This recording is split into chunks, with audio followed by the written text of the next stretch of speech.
Hey y'all, it's time for Rolling Dice and Taking Names. In this episode, the guys review some of the hottest games coming out at Gen Con, including The Mandalorian Adventures, Rock Hard 1977, Evenfall, River of Gold, Kronologic, In the Footsteps of Marie Curie, Open Season, and the Arkham Horror RPG Starter Box. So get comfy, it's gonna be a long one. Welcome to episode number 328. Tommy, I'm Tony. And I'm Marty, and I get it. I get Tommy. I don't know why you just didn't do Pinball Wizard, or if we used that before. Oh, I'm sure we've used that before. Okay. I mean, I can go look. We have a list. I did look to make sure Tommy wasn't, but I figured, While you search that, we just got back from Southern Fried Gaming Expo, so we want to spend a couple minutes on that. However, this is going to be a pretty long episode, y'all, because we got a lot of games to cover that are coming out at Gen Con. So this is an episode focused on Gen Con released games. Remember, in our show notes, we do have timestamps. If you listen to our website, you can click on that timestamp. It'll take you straight to it. If you listen on our YouTube channel, where we post all our podcasts now, the timestamps there allow you to jump straight to it. So we're trying to make this life as easy for you as possible. Southern Fried Gaming Expo is something that I have talked about for many years. It's a showdown in Atlanta, Georgia, where people bring in their arcade cabinets and pinball machines, set them up in a convention hall for people to come in and play. There's also tabletop play and a lot of other events going on. And Tony, this was the first year that you got to go. Everybody's heard me talk about this before in years past, so we want to hear, what do you think of Southern Fried Gaming Expo? You were just on a roll here. I mean, my gosh, we came, bam, out the gate. Nobody is used to that from Rolling Dice and Taking Names. We got things to talk about, so I'm got to move. Yeah, Pinball Wizard, episode number 205, just for your information. Okay. Hey, this is a good thing you named this one Tommy. Yeah, I know, because I knew why. So SFGE, Southern Fried Gaming Expo. It was a amazing venue, great location. I mean, other than it's in Atlanta, because Atlanta traffic sucks. I mean, we all know that. But what big city doesn't have sucky traffic, right? Agreed. Atlanta seems to be just I would much rather deal with Charlotte traffic than Atlanta traffic. Yeah, I would even stop outside of Atlanta and pick up one of those Uber helicopters if they ever exist. Uber helicopter. I guess there is the MARTA if you ever want to ride in. I've ridden the MARTA multiple times, but back to Southern Fried Gaming Expo. Sorry. Yes, if you've never been and you're in the area for a 3-day convention that includes nostalgia of computers, pinball games from the latest to the ones that I think maybe there was some guy pushing the ball up from the underneath the cabinet out the hole. Ones that I remembered from my college days, ones I remembered at the bowling alley growing up. And then, of course, the video games that, take me back and remind me just how bad I was at video games. I mean, Defender, I was done in under 2 minutes. I hate that game.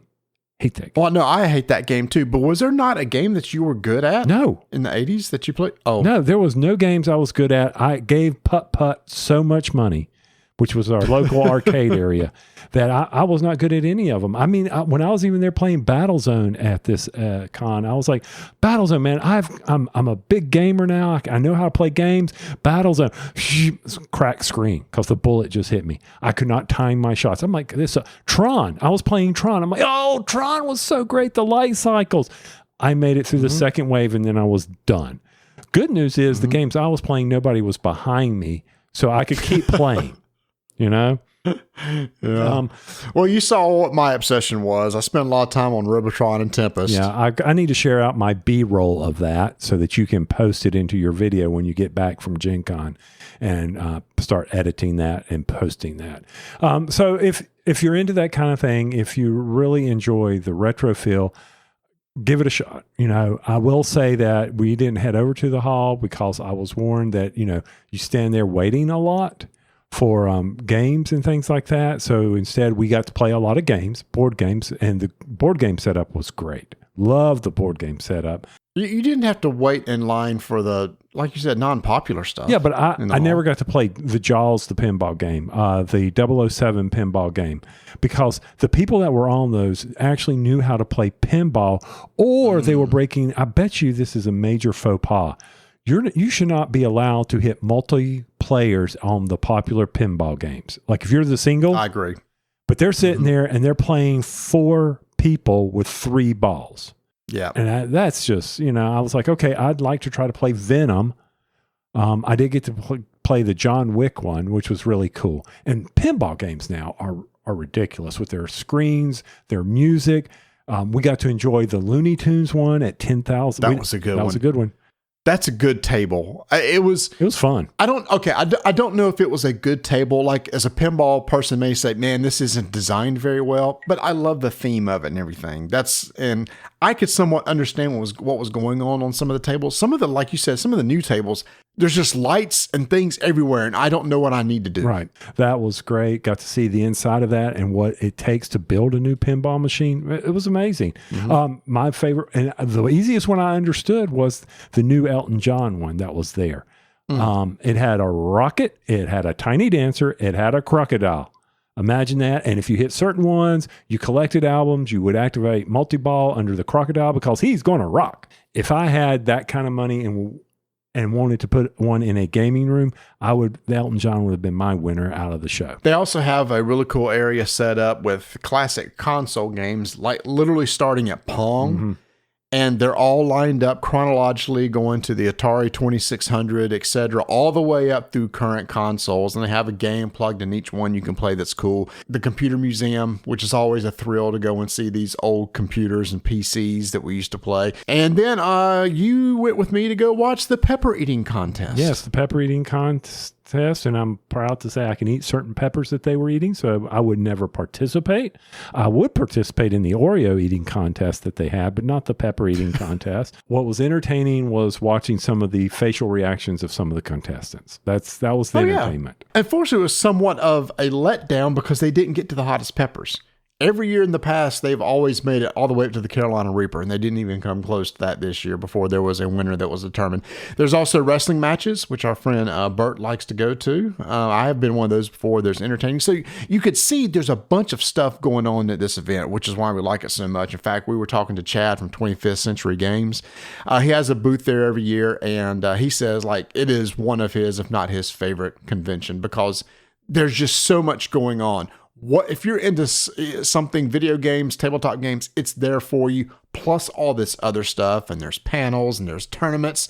You and I played in the Star Wars Unlimited sealed tournament, which was fun. Yes, it was. I learned some. It was fun playing in that type of tournament. Not having done that, felt like I represented myself pretty well, even though I was 1 and 2. I felt like I played good matches, and I learned a lot on how people play, and then came home and watched a bunch of YouTube videos on the current metas that are going on in Star Wars Unlimited.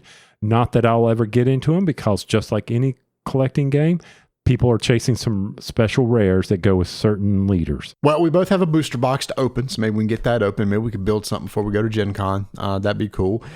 So yeah, it's going to be coming again, obviously next year. They've already set the dates. Now the dates are going to be different next year. Typically, it's in about the middle of July or the last half of July. Next year, the All-Star game for the Major League is going to be in Atlanta, and the Braves park where the All-Star game will take place is right beside the hotel.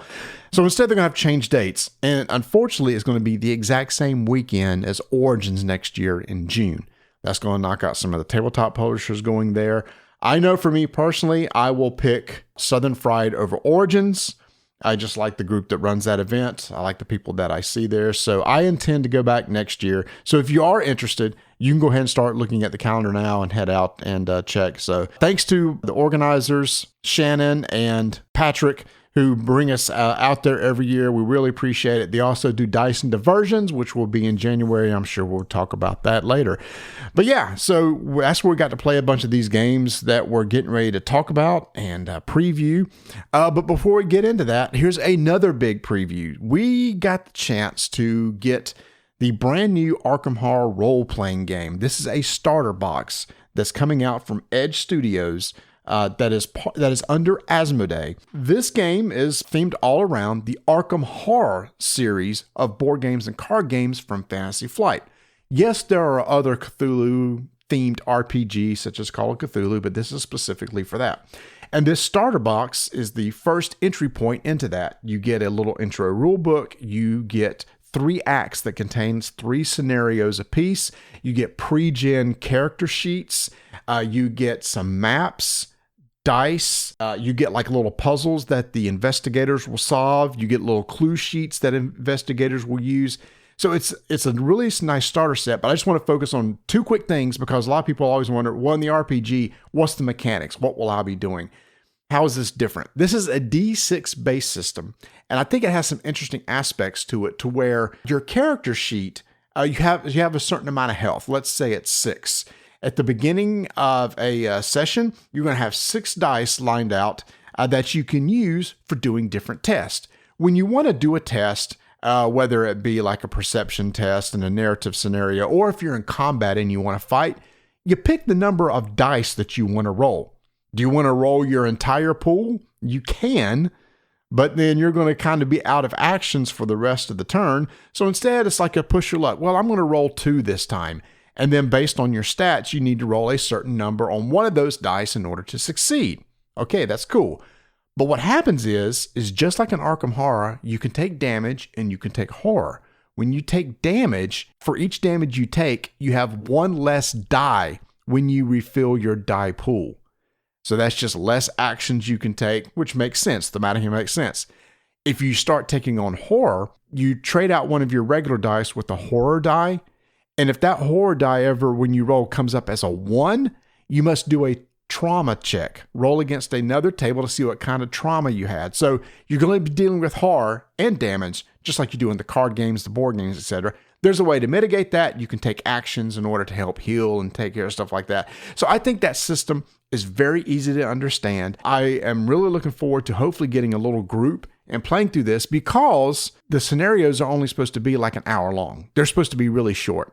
And looking at this, they are quick. Like the scenarios may be like 1.5 pages or something like that. So when you're playing the game, it's going to move really quick. They've announced in the 4th quarter, they're going to come out with the full rule book, but the starter box is a great way to get into it. We'll be out at Gen Con. I hope to play the game, and when I do, I'll do a full review on the game itself. Have fun with that. I can't wait to hear about it. You know, me and RPG. You have no interest? Do I?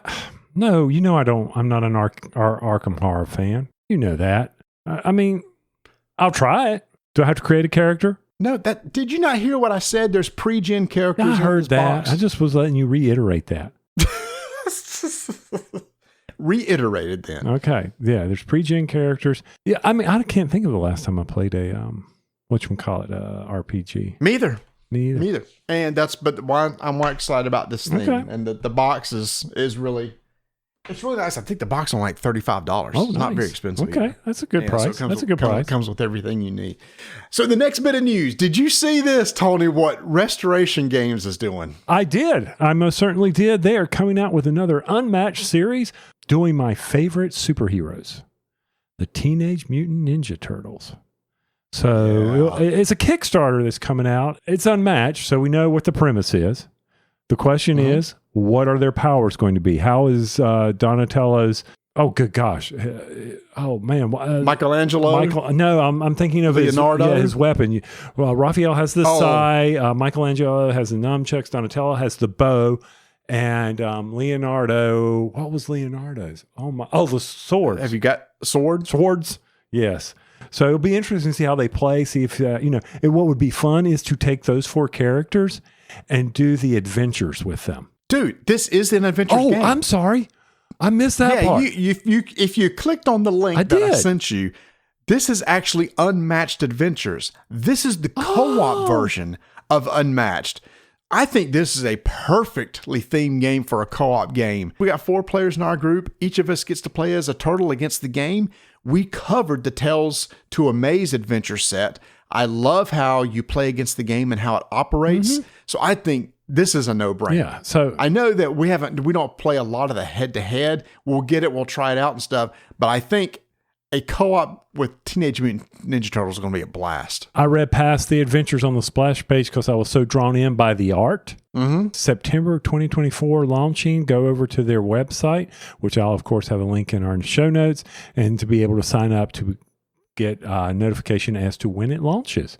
So, yeah, this will be fun. Shredder, Bebop, Rocksteady. Who I assume that's who you're playing against together. Yeah. Yeah. And Casey Jones may show up. I wonder how April's represented. You know what? It's sad that I can name all these off. That's not sad. Yeah, but it's been. Why was that sad? Because that was over 30 years ago. I mean, this was in college. Did you ever get the Switch game Sweater's Revenge? I got something. It's still sealed. Oh, we need to play it sometime because it's like a co-op game. You told me to keep it sealed so I could sell it for big money because it was electronic, and I went to this place you told me to order from. It was electronic. It was digital. Digital. Sorry, digital. You mean it's physical? This one's physical, but the release was digital, and you said go to this place to get a physical cartridge, whatever that was. Yeah, go to Limited Run Games. Yeah, that's it. Yeah.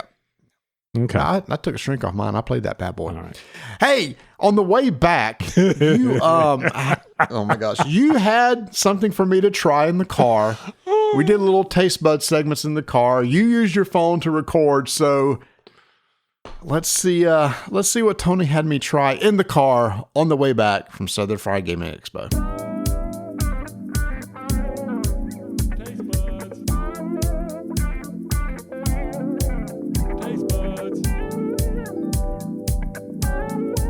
Taste buds. Two incredible stuff. Taste buds. Two incredible stuff. Taste buds. They're just a bunch of. Okay, we're doing an impromptu taste buds on the way back from the Southern Fried Gaming Expo, and so I just gave Marty a piece of taffy, and we don't know what it is. It was green. What flavor is it? Green. I have to ask my daughter what it is, and then I can fill that in the blog or follow up with it. What kind of taste is this? Oh, it's going to be the most boring taste buds ever because I can't tell. It's not fruity. It has, like you said, it has kind of a vanilla taste, and we have no clue what to tell people what it is. So it was good, whatever it was. All right. Got any more? Yeah, we got two more. Let me stop here and unwrap them. So hold on. 12 seconds later. All right, we got another piece. It's yellow. What flavor is it? Yellow. Jello. Don't know what it is. All right. All right, so here we go. All right. This is citrusy. Yeah. Fruity. I'm thinking mango. Maybe. Definitely like the mango, 100%. Some mango. Or mango adjacent. Mm-hmm. Yeah. So what are the two so far? The green, like green. For me. All right, got one more here. All right. Gotta find it. Hold on. It's yellow.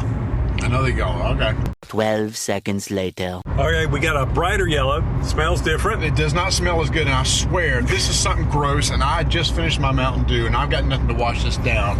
I'll find you something. I'm pulling the car over, and we're going to get something to drink. All right, so bite only half of it. Oh my gosh! All right, I'll go first. Let me go first. I know. I'll do it with you. Half of it. Here you go. It's durian. Here's durian. Oh my gosh! That was durian. I spit it out. I spit it out, y'all. I mean, literally within 3 seconds. Oh yeah, that's durian. Woo! That is gross. Woo! Nope. Nasty. Did you finish chewing it? I'm almost done with it. No, I'm spit it out. I didn't even want to. Nope. No. All right. No. That was the taste buds. No. What? No. No more durian stuff. Ooh, it's stuck to my teeth. No. I'm so glad I spit this crap out. All right. Well, that's it for the impromptu taste buds. Coming back from Georgia. Woo. That's strong. All right.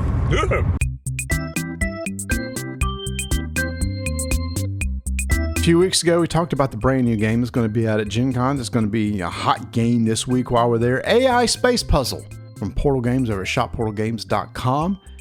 This is, again, a deduction game. Kind of like my deduction games where one person is trying to get astronauts to a certain spot on the board by using tokens as cleverly as they can to indicate maybe what color or what number or location they're supposed to be at.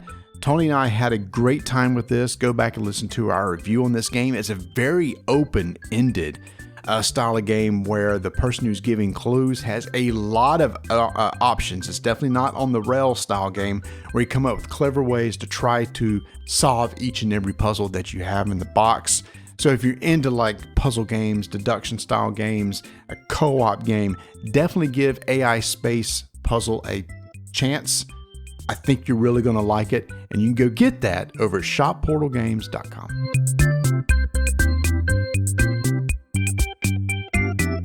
Coming out at Gen Con, probably one of the hottest games that people will be running to get, and at least according to all the videos I'm watching on what do you need to get at Gen Con, is the Mandalorian Adventures, designed by, this guy, I don't know if he has any games under his belt, Marty, Curie. Do you think he's a good designer? You think he's done anything? You know, I've sung this guy's praises for so many years, and I'm just going to go through the list of games that every time I do this, because I'm just impressed with how many games that I love that he's done. StarCraft, Battlestar Galactica, Mansions of Madness, Descent, Eldritch Horror, Forbidden Stars, Star Wars Rebellion, Star Wars Destiny, Star Wars Outer Rim. He makes a lot of good, really Star Wars games. Outer Rim, still one of my faves, especially when you put in that expansion. We talked about the Initiative, and then he had 3,000 Scoundrels, got an expansion for that. That was his game in 2022, as well as the expansion was in 2023. So Corey's got a little pedigree here on board gaming. He does, and he has a game, Unexpected Games, and that's what he's releasing this game, Star Wars The Mandalorian Adventures, under. This is a co-op game, and it's going to be a campaign-driven game where you're somewhat playing through Season 1 of The Mandalorian. But the way this is structured, we can't tell you too much about the full game because it's one of those that you have stuff sealed in envelopes and you have a pre-built deck that you're kind of supposed to play through where it's like, okay, in this first scenario, do this, stop, don't do anything else till you beat this first scenario. Now you can't continue going through the deck because you may add cards to the deck. The main focus of this game is cards that players are going to use during their turn. Now this comes with a spiral-bound notebook. And with each scenario, you have hex-based maps that you're going to use your standees to move around in order to accomplish an objective that's given you at the beginning of the scenario.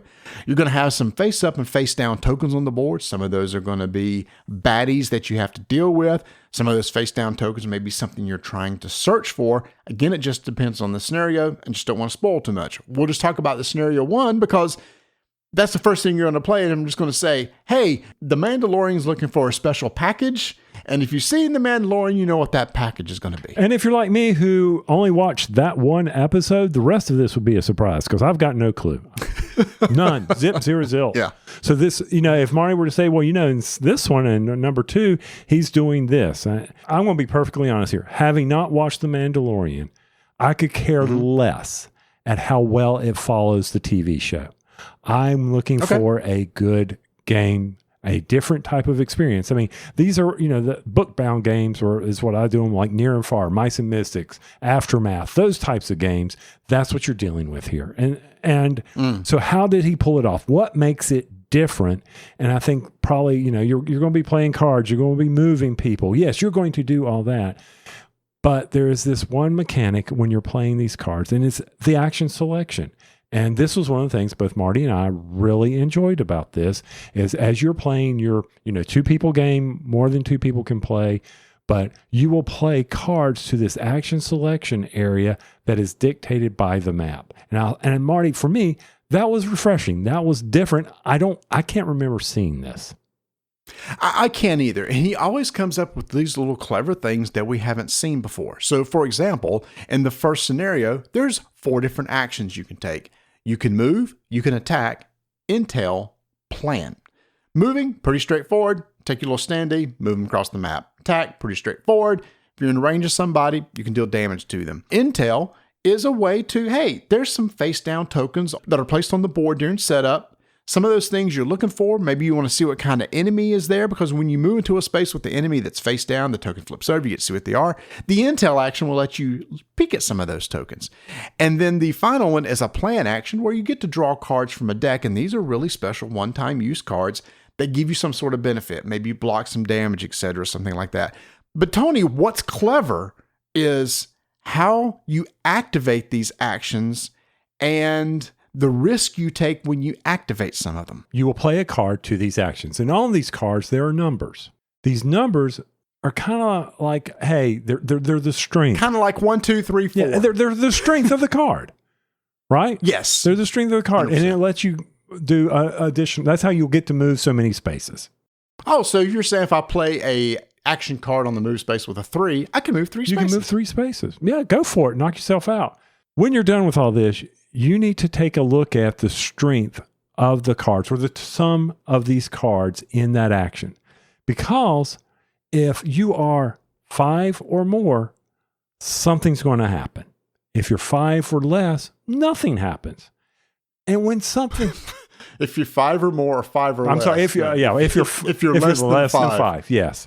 If you're less than 5, you're giving me a hard time tonight because I'm just thinking through how bad if you are 5 or more, you were like, oh my goodness, do we really want to do that? Because nothing good comes from this. No, because you have to draw a card from the event deck. And so let's say we sum up all the cards under the action space. It's 5. All right, we have to flip over a card from the event deck.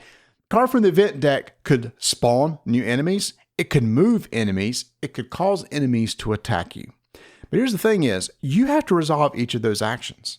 So then I go to the move action. Are the sum of the cards there 5 or more? And if so, another event card. As we said, the higher number of value cards you play of these actions, the better.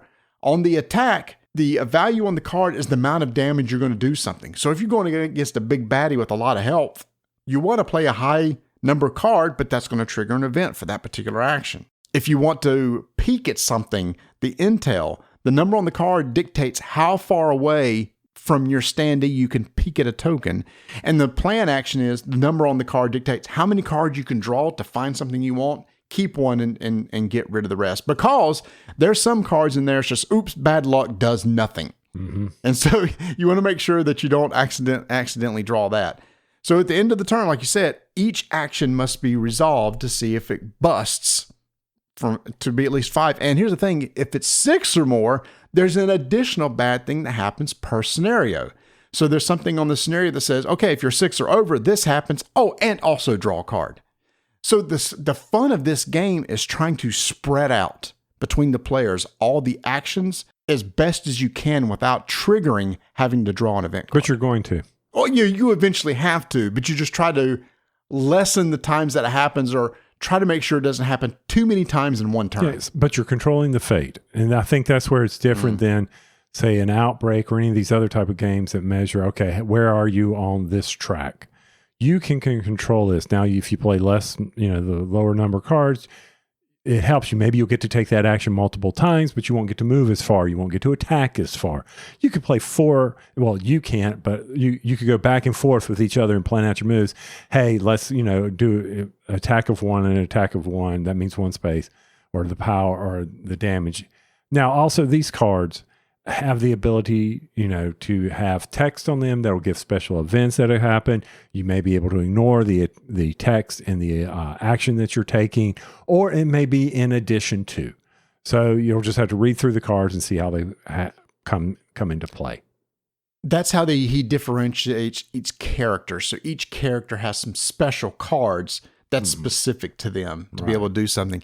In addition, some of the cards have a little icon underneath the number that says, oh, by the way, if you play this particular card on this action, you get like a +1 to it. Mm-hmm. But that +1 won't hurt you when determining the threat level. And I like the way you said that, Tony. It's not a random thing that occurs where an event is drawn. It's very deterministic. You know exactly when an event card is going to be drawn because you're the one that's actually triggering it. Right. Now, for me in this game, and I know Mari may have some other things to describe here in the game, but just overall for me, it's an adventure book game. It's got a theme that you may enjoy from Mandalorian. The selling point is the action selection type mechanism. There is tension in this game. Oh my gosh, we just busted. The event's going to come up. What kind of baddie's going to come up? We are so close to winning because to lose is to die. And as the game progresses, I am guessing, based on the fact we did see the next scenario, additional rules come into play for the various baddies or for the heroes, and additional heroes come into play. There's a big old thick deck of heroes that you'll be able to play. Cards will get inserted. So, I mean, there's the variability. And even after you're done with the story, come on back again and try it with different heroes than what was described in the book. Actually, it's called a plug-and-play system, which offers 20-plus combinations of maps and missions. So as you unlock new content, you could just pick a combo and go. So even though once you're done, you can go back and replay things. And again, I don't want to spoil anything because it has those really cool sealed envelopes. It's like, do not open this envelope until told to. So we definitely want to keep that part a secret. But I will say, it's the action selection that I really like.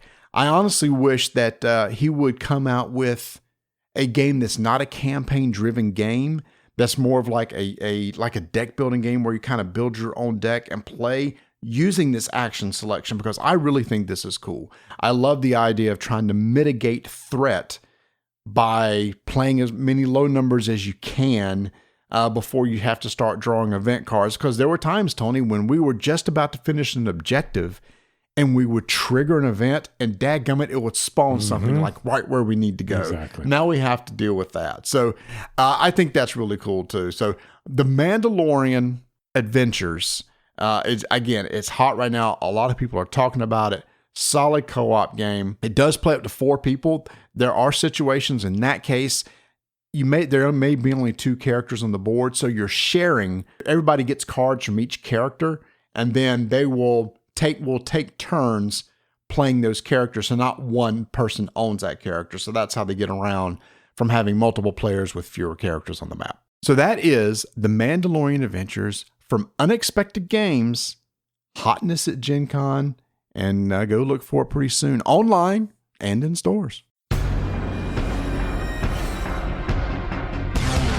5-minute initiative begins in 3, 2, 1. Ever since I was a kid, I've always loved logic and deduction puzzles.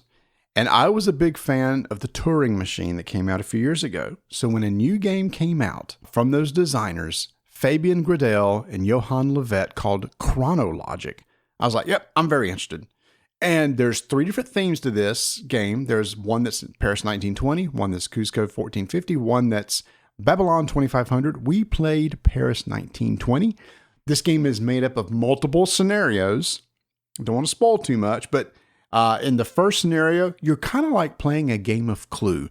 You have a location. You have it was an opera house where a murder has happened. And what you need to do is try to deduce who killed the detective, in what room, and at what time. And Tony, there's a really clever way they do this with these character cards that have little holes punched out in them that you can use to make deductions. That's right. So on the Opera House, there are 6 locations. And on your turn, you can either say, hey, I need to know from a character standpoint, I need to know if the journalist in the music hall, what was going on there. And you pick up the journalist and you slide this card, the music hall, behind the journalist. And there is private information. And then there is shared information. Now, the shared information is going to, it's going to indicate how many times that journalist was in that location. From between 1 and 6, because there's also 6 times. Right. To 6 rooms, 6 times, and 6 people. Right. So the journalist may have been in the music hall 1 time, maybe 2, it tells you. But you have to tell everybody, hey, the journalist was in the music hall twice. But the private information is going to tell you at what time that the journalist was in the music hall. That helps you narrow down, because for this scenario, we needed to find out who was with the person who was killed at one time, and only that person, because only them could poison them. And it's written out in the scenario. Or I could pick up the time card and a location card, take the location card, put it behind the time card, peek through the windows, and the public information will tell me, let's say at 3:00 in the stairwell, I'm going to tell everybody, hey, there were 2 people in here at 3:00, but the private information is I get to find out, oh, guess what? It was the Baroness that was in here at 3:00, but only you know that. So then you have this sheet of paper where you're taking notes and all this, and You just every turn, you're just going to pick up a card, compare, give the public. You have some private, and then try to be the first to deduce the mystery. That's right. And I was not the first. I'm not very good at these deduction games. And my favorite thing of this whole game was you and I kept wanting to find out certain information, but you couldn't do it. You couldn't put the character with the time. It was right. It was like, I want to know, where was the Baroness at 3 o'clock? It's like, no, it doesn't work like that. It all comes down to locations. Location is always involved as part of the question. Time and location, person and location. Mm-hmm. And you had to figure out your own notation. Now, we'll give them kudos for this. They walk you through how they think that might help you do your first game, and taking notes on your tablet you're given. Everybody gets a sheet of paper where they can mark. On the character side of it, you mark how many times they were in there. You know they were in all the locations a total of 6 times. All right. And then you have on the timestamp, you can indicate, which character was where, how many people were in a certain room to help you with your deduction. Brilliantly thought out, way above my head. It's for 10 and up. For me, it's maybe 60 and up, because it just went right over me. I really enjoyed it. You did good. Yeah.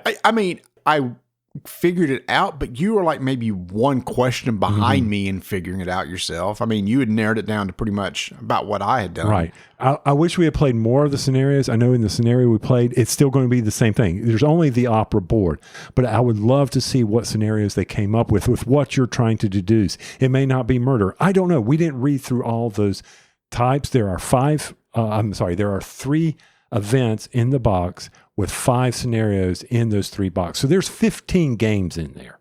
Right. Does that hurt replayability? Of course it does. Because once you've gone through that 15, then you'll know the solutions to all those. But here's the thing. These games are like under $30, and they can be reset. Meaning, once you're done with it, you can hand it off to somebody else to play, because there's not like anything you're tearing up. You have to reconfigure anything like that, because each scenario is very self-contained. Tony, you could do this solo, right? Yes, you can. You could just sit here and try to figure it out yourself. So you don't need to play with others. But I think the fun is trying to race to see who can solve it first. And there's 3 different versions of this. So to me, comparing this to Turing Machine, I think Turing Machine was more of a head scratcher, like harder to wrap your mind around than what this one is. If you've played Clue, you kind of know what you're going for, but it's just how to use these cards in order to best deduce how to get the answer. Yeah, play that first one, and I think all the other scenarios will just fall right in line. Yes, drop the 25. I would be very interested in the other times, just to see if they're different. But or are they all about deducing a murder or deducing an event? Probably so. Be interesting to see. But for me, Marty, yeah, I enjoyed playing this game. For 15 times, yeah, sure, it's worth 25. Agree. That's Kronologic, Paris 1920 from Super Meeple Games. 5-minute initiative is complete.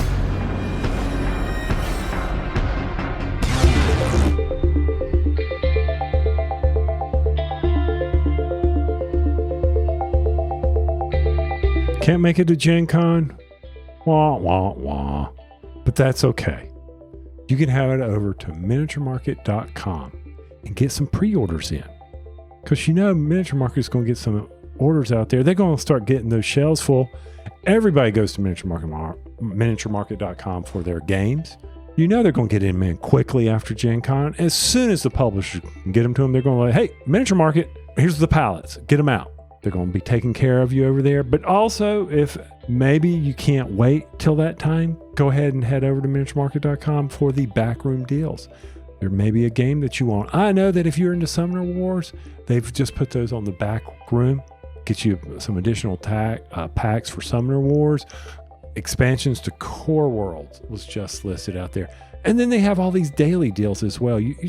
It's not the old daily deals, but they always are putting something on their splash page that lets you know, hey, these games are in stock, cheaper than retail. Be sure to check it out. Head over to miniaturemarket.com.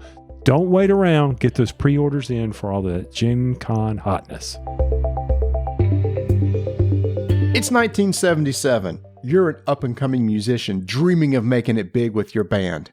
Over the next few months, you'll rehearse, play gigs, write songs, and promote your band. With careful planning and a little luck, you'll earn the most fame and become the best new artist of the year in this new game from Devere Games, Rock Hard 1977. Now, Tony, before we even get into this game, I think we need to spend a couple minutes talking about the designer of this game, Jackie Fox.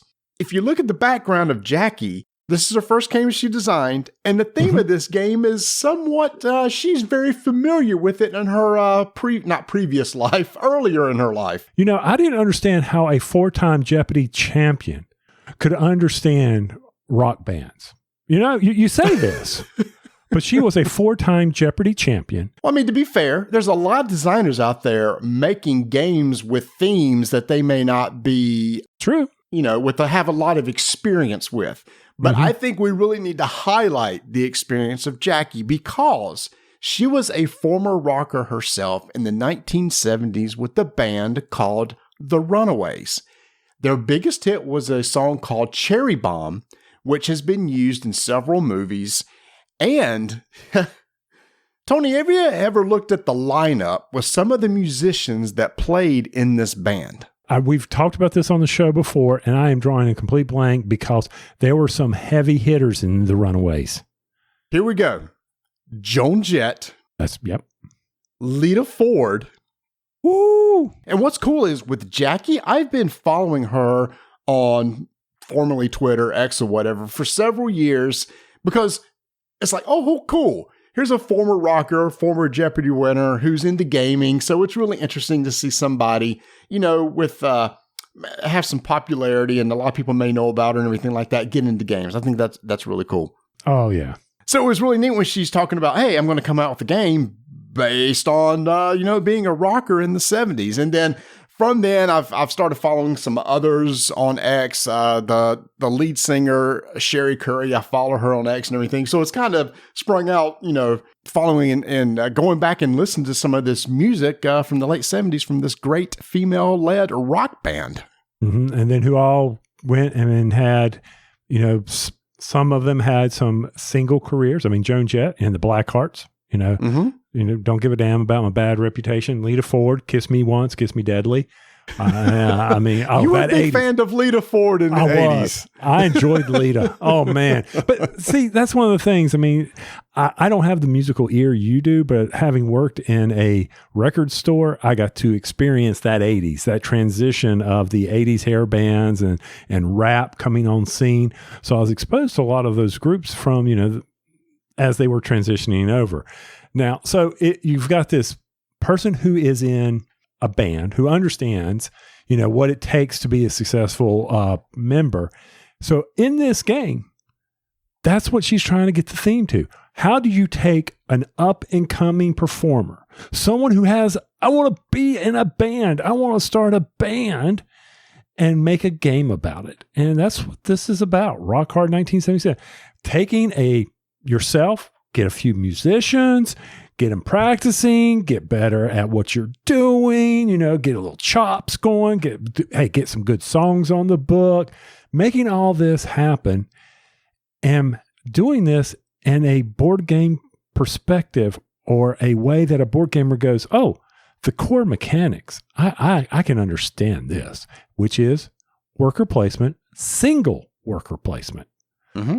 And did you feel like the theme was there? 100%. I actually posted this on Twitter saying that, to me, this is one of the best thematic Euros I've played in a while, because every action that you take in this game, you feel like, oh, okay, this seems like as the action as me as a musician, because each of you take on the role of a musician, a singer, bass player, drummer, keyboard player, as you try to, like you said, write songs, practice, get better at your chops, earn reputation, start playing gigs, make a little money off those gigs. The more reputation, the more songs you get to play bigger gigs, you get to sign record deals. Record deals will continually bring you in some income. The job that you get at the very beginning of the game, everybody starts with a job. Eventually you can quit your job because you're making enough money now playing in the band. Mm-hmm. I mean, it all just really fits together. And then when you're done playing your gigs. Well, we know we got the backstage parties happening. Oh, the after hours. The after hours.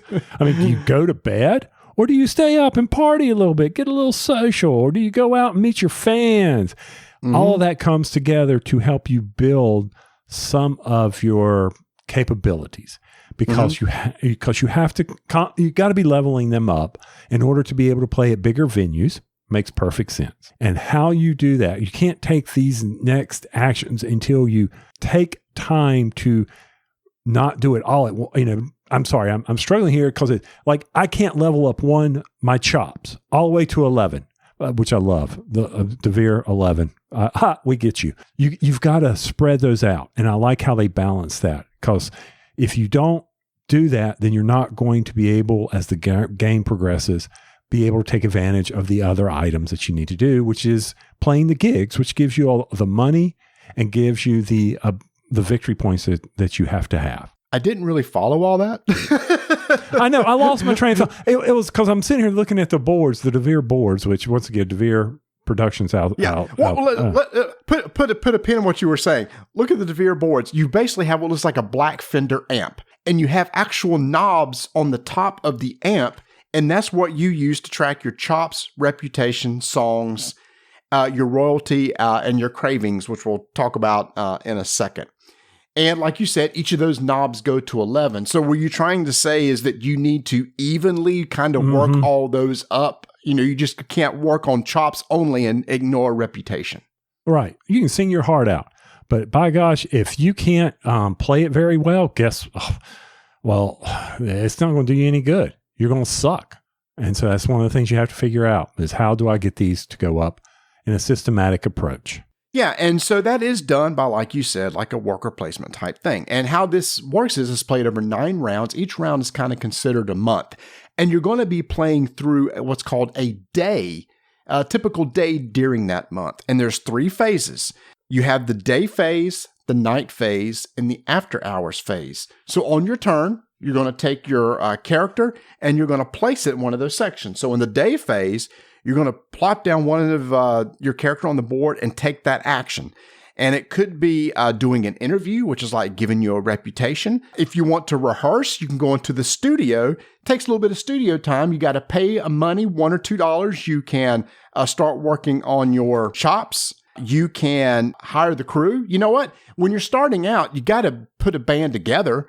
So you need to start hiring musicians and a crew, and you can go out and hire somebody, and the first person that you hire is not too expensive. The next person is going to be a little bit more expensive.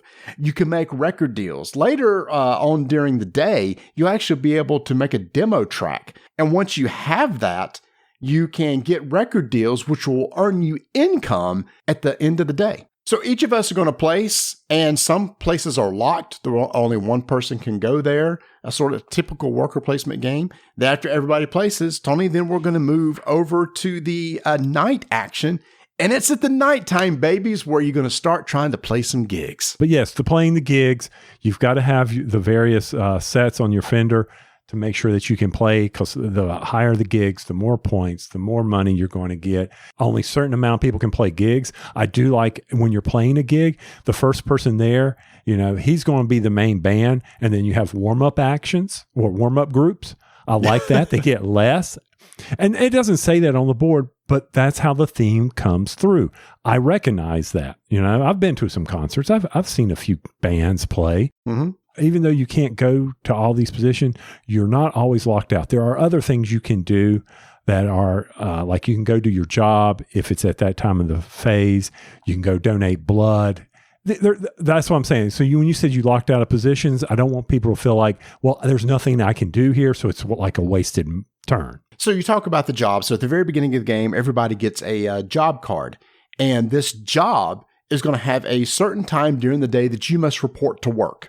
And along the top of the board are what's called anytime actions. These are actions that regardless of what time of the day it is, you can always go to here.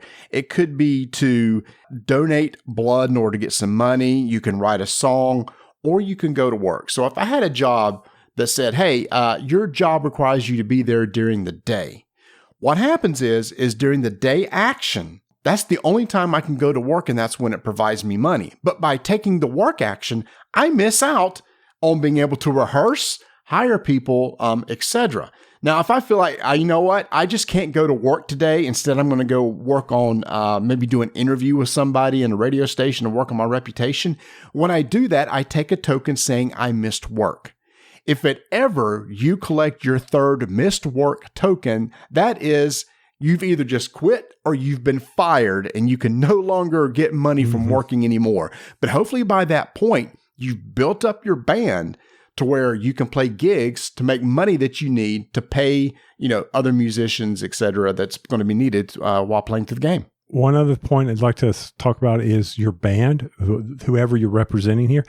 We all have special abilities. Mm-hmm. So, and we'll talk a little bit more about that near the end about when we give our thoughts. So, you've got that. You have your job. You also have a manager. Yes. And the manager, he's taking notice in you. He sees or she sees your talents. And they also have special abilities. Yep. So typical board gaming thing that's happening there. Hey, you get to use this and tap or whatever. So you need to use your manager during the day. It lets you get that ability. Some of the band members have special abilities that they need to keep track of and can only use once. Some are ongoing. And Marty and I, we had different. Like I said, I won't talk about those later. And the manager's got to get paid. There's going to be certain times during the rounds. You play through like calendar months. In June, you got to pay the manager $1. In September, you got to pay him $3. And at the end of the game, you got to pay him $5. So that's part of the income that you need to make sure that you have at those times to be able to pay your manager. And if you don't, it's going to cost you 3 fame points or victory points for every $1 that you're short. That's never good. Yeah, you got to make sure you have income all along the way. When you get through with the gigs, and we talked a little bit about this, being able to relax at the end of the day, right? Mm-hmm. That's the third phase that we're in. The after hours action. That is nothing more than set collection. Now, you get special abilities from these cards, but keep in mind, you're boosting your rep, your chops, your songwriting capabilities from these cards.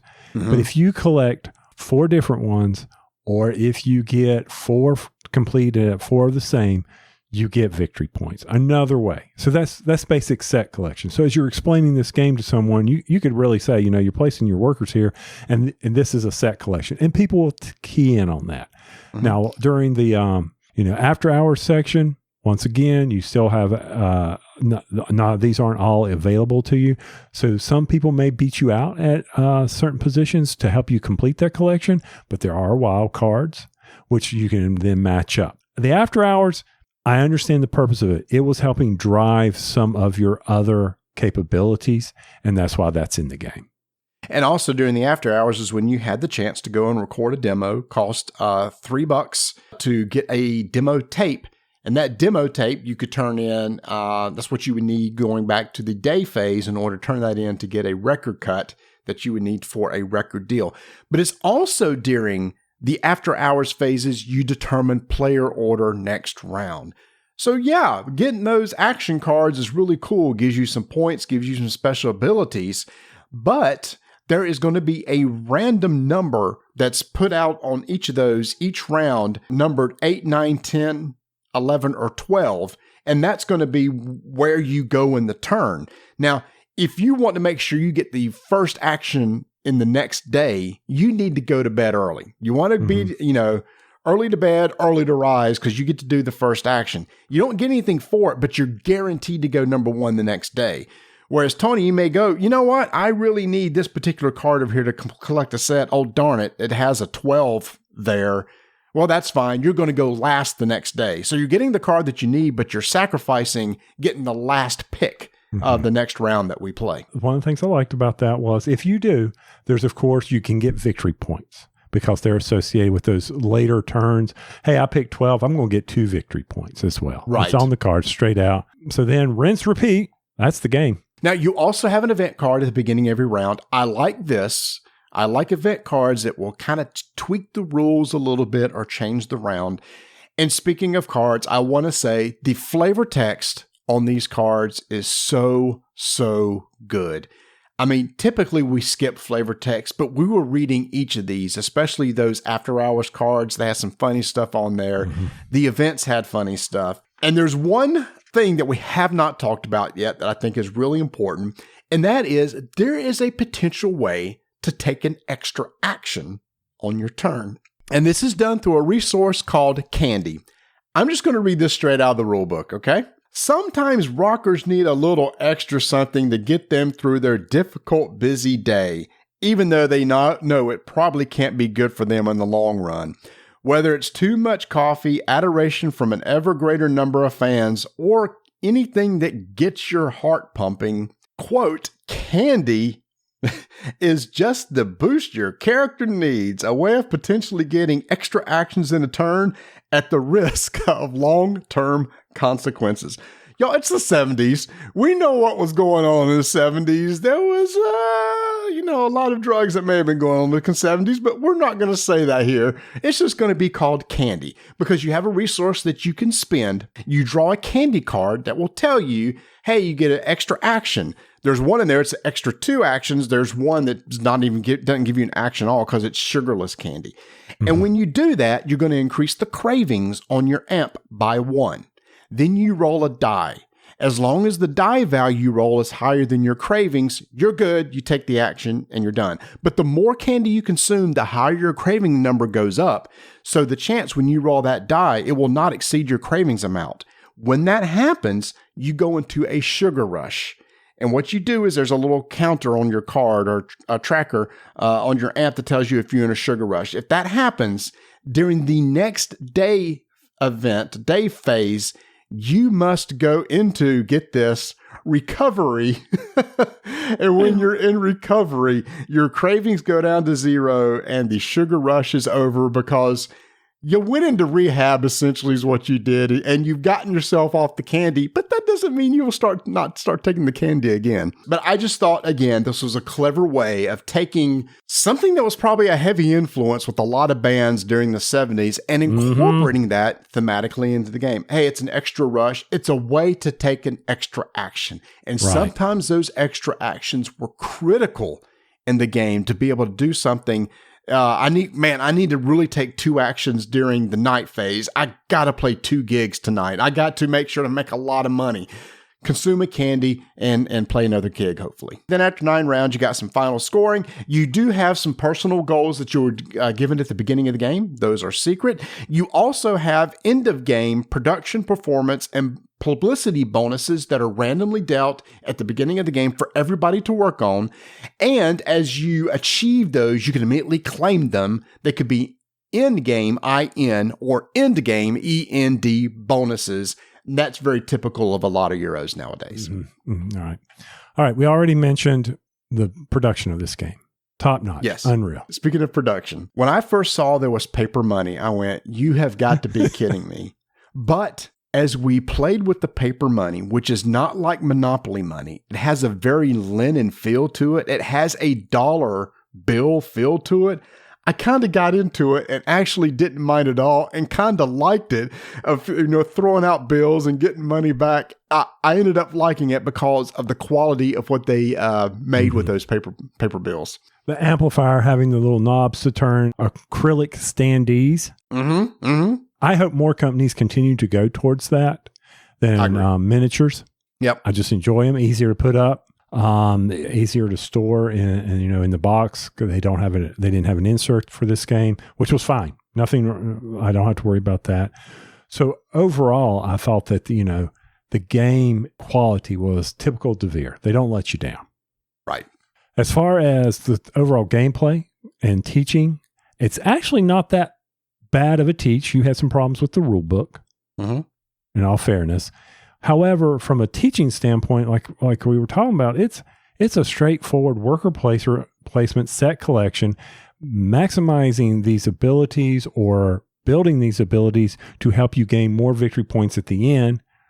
As far as, for me, the balance of acquiring the money which you need and having those goals set to pay your manager, I found that to be very streamlined. I didn't feel stressed. I never felt stressed about achieving that because of the difference. If you couldn't pay your manager, you suffered negative victory points.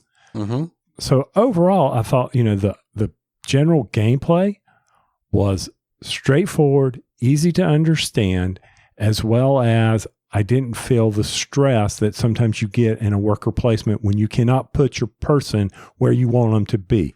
I felt there was always some options. There was a couple times when I wanted to increase my royalty, and you guys would get there first, and I couldn't do it. And again, royalty is a way to earn extra money at the end of each round. But you know what? That would force me in the night phase or the after hours phase, go to bed early to guarantee that I can get that royalty done. Now, this says this plays in 90 minutes. We were going at a pretty good clip. We were more than 90 minutes, but I never felt like the game drug. I never felt like, my God, I wasn't looking at my watch because you're only putting one worker down, taking an action, the next person goes. There's really not that much downtime. Right. I agree. I did think that near the end, I felt like things were dragging a little bit. Okay. I was like, oh man, this needs to speed up a little bit. But that's because everybody was trying to do what you always do in a worker placement game. Maximize your turns at the end. Plan all that out.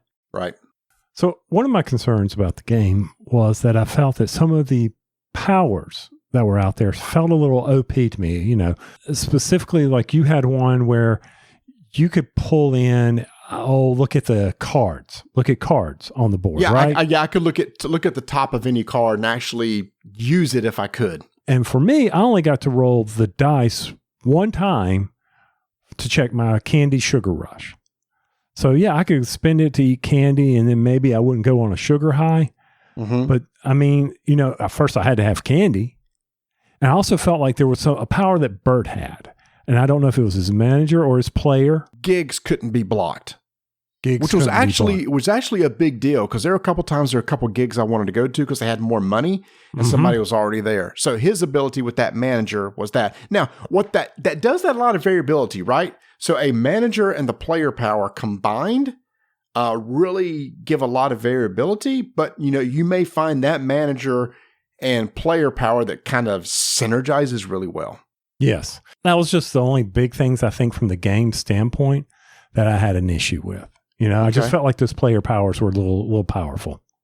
Okay. Let me talk about things I really like. Like I said, thematically, I think everything just really flows really well. For those who don't know, I actually used to play in some bands. Now, I was not Jackie. I did not ever go anywhere with this. I had the job card. I never got rid of the job card because the gigs that I played, Tony, you know, remember there was like one gig that came up was like playing beside a pool? That was me. I played beside the pool for a couple dollars and my equipment got wet and then I didn't make enough money to fix the equipment or anything. That was me. I never could quit my job. But I totally get the thing of, hey, let's start a band. Hey, you're a guitarist, I know. Would you like to possibly work together? And it's like, well, I'm involved in this other band. Can you guarantee that the more money, I'm going to make more money with you than I am with that person sort of deal? We actually went and cut demos. It took money to make the demos and all that. So all that just felt right. And I felt just like the actions we were taking totally felt that way. I totally understood why to play the bigger gigs, you got to have a lot more songs. You got to be better musicians. You got to have better reputation. Now, we never did do the candy for the extra actions in our bands. That part never came into play. And Old Man Marty never had any after hours anything. Old Man Marty was always going to bed early and getting that first action the next day. So I wasn't into the after hour parties or anything like that. So thematically, I just think this game just worked really, really well. Now, the biggest nitpick I had with the game was actually with the rule book. And I'm just going to say this is from a personal level. I am very used to rule books that start with a very 30,000 foot level and starts digging into it. So when I open a rule book, I kind of want an overview of the game and I want to see what the game board looks like. And then I want to zoom in a little bit and it's like, okay, here's what this section of the game board does. And then here's what this section is. Okay, let's zoom in. Let's see what's really going on in this section and what these components are. The way this rule book is laid out really threw me. I mean, there's the components that start out and then it goes into setup, yes. And then immediately it goes into the elements of the games and starts talking about the cards. Now, me reading this through for the very first time, there's no videos, there's no tutorials. I'm like, I don't understand. Why am I reading about cards when I don't even know where these cards come into play? So I'm reading words and they just make no sense to me until I get to the following pages. After I read 3 pages of stuff on cards to actually play in the game, it says, oh, okay, in this action, this card will be used.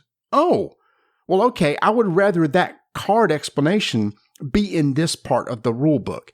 So that really threw me. And then it doesn't really say go back to page X for reference to that sort of deal. And right in the middle of all this, there's this whole explanation of the whole candy mechanism, which is an important part of the game that we were constantly flipping back to see how that worked. And I've talked about this in other rule books. When I'm flipping and flopping between pages trying to find information, that's kind of frustrating to me. It's like I read the rule book. There's a piece of information that I read, and I can't remember where it was, and it wasn't logically where I thought it would be. Now, that isn't just learning the game. Once the game is learned, that's not really an issue anymore. But since I was the one that was cracking this game open for the first time and reading it, it really struggled. I read this book 3 times, and I'm glad you said, well, the teach was easy. I'm glad I was able to convey what was going on. But even during the night, we were kind of passing the rule book around. Here, can you find where it references this? Again, that's me. This may have been laid out to somebody who really, hey, this flows really well. I'm just used to a certain style of rule book that this didn't have. Well, did you find that the other DeVere rule books to be this way? No, I didn't. Yeah. No, so the others are a little. I never have had a DeVere rule book that I was like, this isn't flowing for me, or I can't remember where I found this from. Especially the candy part, because the candy part we were constantly going back. Now, how does this work if we have a sugar rush? Can we still take our actions, sort of deal? And then you have to remember there's a little blurb during the cleanup phase that will say, oh, by the way, if this is the end of the game and if you have a sugar rush on, you're going to lose 5 points. Lose 5 points. We just jumped straight to the end game scoring. And I was like, I swear, y'all, somewhere I read about it during the end game scoring, you're supposed to lose 5. And it took me a while to find it then too. So it was just little things like that. There is one other thing I want to mention. There is some randomness in this game for a Euro. In the after hours phase, at the hangouts are all just basically decks of cards. You might get something that helps you. You might get something that might not be much of a benefit. You have the event card, which might be a benefit to you, but maybe not somebody else. And then the whole candy mechanic is a push your luck thing. You're rolling a die, hoping that you don't have a sugar rush. And even when you spend candy, you might draw the one card off of the deck that doesn't give you an extra action. So I just want to mention this, as some people don't like any sort of randomness in their Euros and others are more forgiving. So just take that in consideration when you think about this game. Other than that, great production. Thematically, it works well. I think this was, again, one of the most thematic games. And I think you're going to hear that a lot. One of the best thematic Euros that people have played in a while. Yeah, I agree with you. It was fun to play. Other than that one little issue we had with, I don't know, special powers, or at least I felt that way. That I was like, but other than that, I enjoyed the play. I began to get a little concerned near the end of it. I was like, is the game going too long? Because we were taking a lot of long turns. But that happens, you know? Yep. Exactly. I think, hey, right out of the box, Jackie did a great job. I think, a lot of new designers come right out starting doing a little card game, a little something like that. I think this was a little more into it. And for DeVere, a big company like that, to come in and take it on like that, I think that's great. This game, if you want to see it and check it out, you can, and you're going to be at Gen Con. Jackie's going to be there, y'all. If you want to go see her and see how the game plays, and you can actually pick up the game there. And Tony, I think you were actually looking at possibly seeing if maybe we could go. Yeah, I was looking at the various events. They've got 1 hour demos. Most of the 2 hour plays are already sold out. And if you go over to the BGG site and look up Rock Hard 1977, you can order a t-shirt and maybe be like a real fanboy, and Jackie will sign it for you. Who knows if it gets there to you on time. That is Rock Hard 1977 from Jackie Fox from the Runaways and DeVere Games. 5-minute initiative begins in 3, 2, 1. The next game we want to talk about is In the Footsteps of Marie Curie from designer Florian Fay, published by Sorry, We Are French. Love that name. It's a great publisher name. And in this game, you are trying to get, well, guess what? The most victory points. They did In the Footsteps of Darwin, right? Right. So, don't compare the two. They're totally different. They're totally different. So what's going on is, through Marie Curie's life, there's a timeline. That's your mechanism for how the game will end. This timeline will advance. But on your turn, you will have you will be dropping resources into a tumbler. Some resources may show up at the bottom of the tumbler. Ask Marty how he feels about that here in a minute. Oh, yeah. Or you can either take the resources, or you can take a thesis book, which will give you something guaranteed. All right. Mm-hmm. You can then use those resources to complete experiments, or you can use those resources to transmute them and then be able to score victory points from that. Or you can purchase an activity card from the top. All right, there you go. Beautiful, straightforward.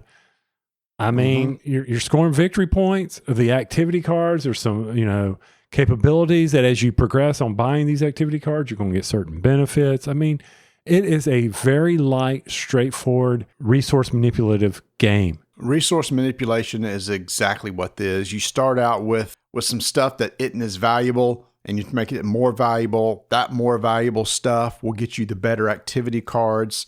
And like you said, Tony, you'll stack the like activity cards together. The more you collect of the same ones, you get some additional benefits, but there's different types of those. At the beginning of your turn, when the game starts, you can only draw 3 cubes that fall out of the tower, and you can only keep 3 at the end.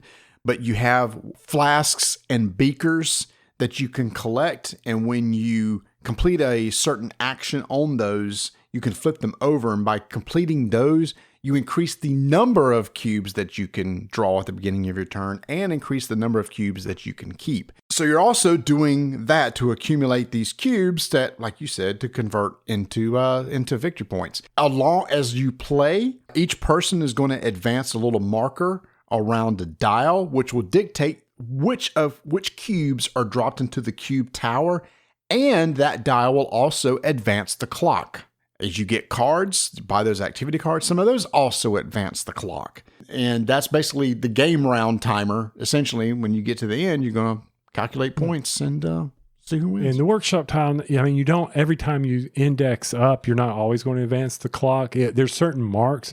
And I will say the workshop tile where you're moving the ring to tell the person what cubes to pick up, those change over time. That was one of the nice aspects of the game. So this whole tumbler mechanism, when you drop these in there, 4, 3 cubes, whatever, if certain ones have gotten stuck in it and they don't fall out, you may only have the option for 2, maybe 3.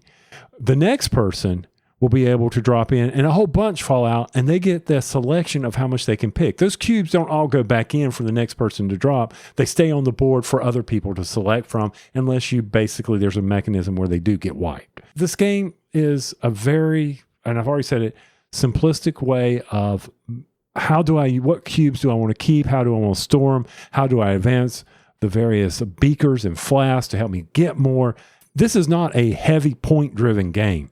I mean, it's like 10 to 11 points might win you the game. It was small. Yeah, we found it's a very low-scoring game by far. I mean, you are scraping for any points that you can get.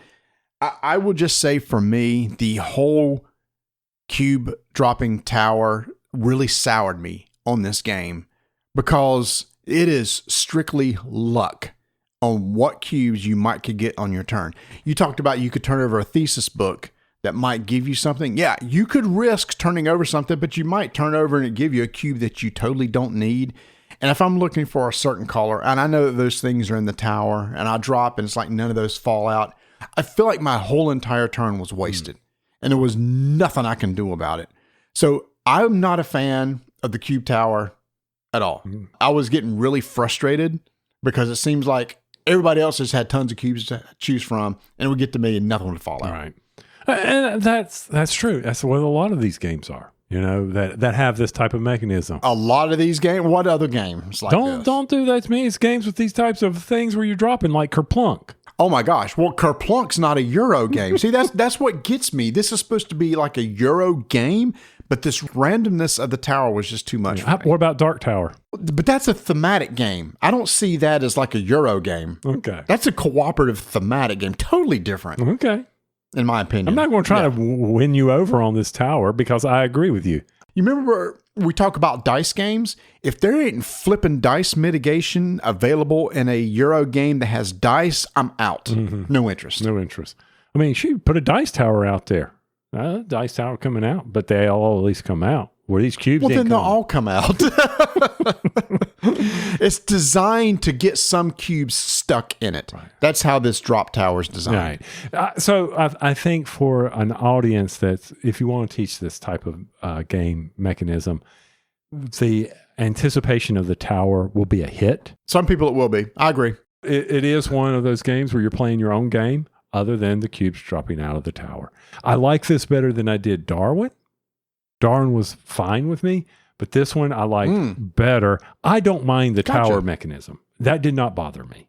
Gotcha. Okay. And advancing the end of game marker, the timeline, boy, that snuck up on me fast. I felt like I needed, a few more turns in there, but people could easily challenge that. And you could also, do that to your advantage if you have the right experiments or collecting the right cards. So that is in the footsteps of Marie Curie from Sorry, We Are French. 5-minute initiative is complete.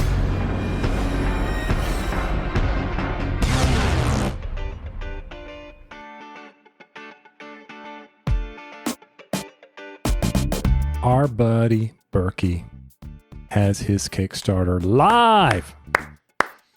I'm clapping because he has some really good stuff in this one, dude. And it's funded. I know he's got to put out an amount on how much it is, but pledge of the 10,000 goal. As of the first day, he's already gotten over $24,000. And I'm telling you, so what's new in this Kickstarter? I know you're sitting there thinking, well, why do I need to go over there? I already got a game topper. Well, maybe you may want to take a look at it. Maybe you know someone who needs one, or maybe you'd like to sell your old one because of the new system. There's the new Galactic Mycroft and Watson game toppers with interchangeable rail system.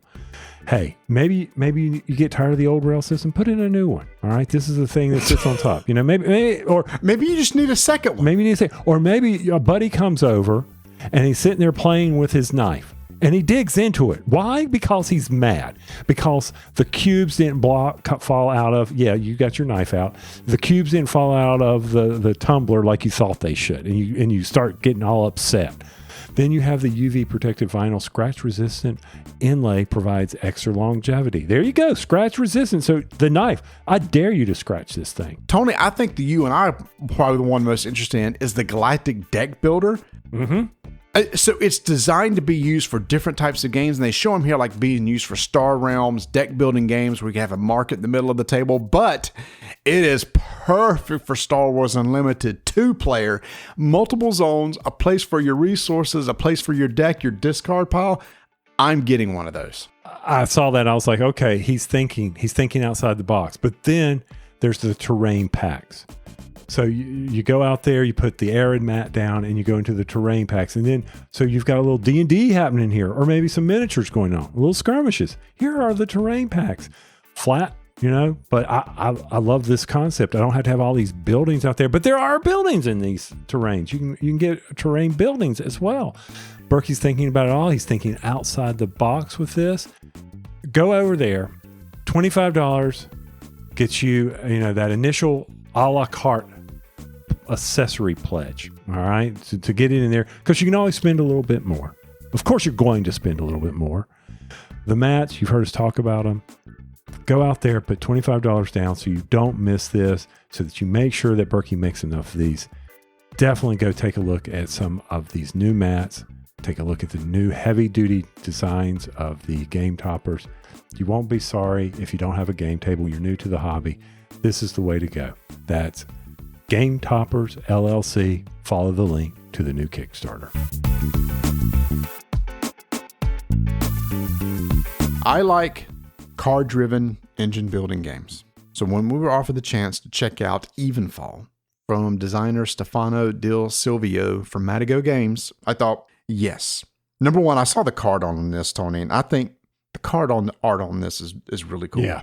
The idea is that you're a coven of witches and you're trying to cast these spells and you have specialists and stuff. Thematically, that's what's going on. But Tony, to me, if I was trying to explain this to somebody who has maybe hadn't seen it or anything like that, as we were playing it, I felt like this reminds me a lot of Imperial Settlers. Because in Imperial Settlers, you remember you had this vertical player board that each of us had, and you would play cards to the left, you'd play cards to the right, and whatever zone you played them in, they did things for you. That is exactly what's happening here. In this game, you're going to have a hand of cards that you're trying to play out on your beside your player board that will possibly help you harvest resources, and those resources can be used to buy other cards. Cards can be played that will generate victory points for you at the end. And then you have this whole concept of specialists, which will play on the left side of your player board, which give you special powers and stuff. So it really feels like Imperial Settlers kind of on steroids. I don't know if it's on steroids so much. Oh, you think it's very equivalent? I think it's very equivalent. I really do. Okay. Matter of fact, there's some concepts in Imperial Settlers that were not in this game, which I appreciated. The destroying of buildings. Okay. Raising. Yeah. There's not the direct conflict option in this game that there is in Imperial Settlers. You're right. And I find that when I think about the two games as we were discussing it, I mean, I appreciate the fact that Imperial Settlers, I could follow the concepts because of that game. And I could understand, okay, when do I need to tuck a card underneath the board to get the in-game scoring that they're providing me or the continuing ongoing? So for me in this game, Evenfall, I found the design, I hate to use this, tight, but it was. To me, it felt like I always had to make good decisions. I needed to plan well ahead.